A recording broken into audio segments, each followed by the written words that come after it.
The objective of this lesson is to demonstrate to you how to use powers in Excel.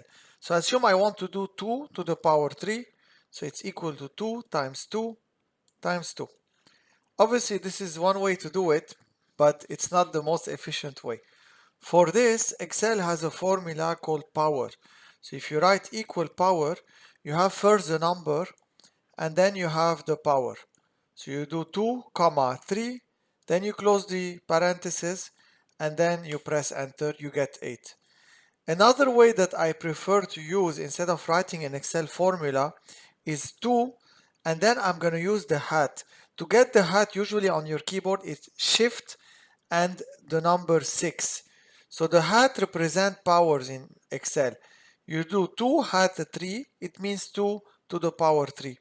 And then it works. And if you want to do, for example, equal 2 to the power 3 plus 5, Excel will understand the priority. So it will do 2 to the power 3, it will do 8 plus 5, it will do 13.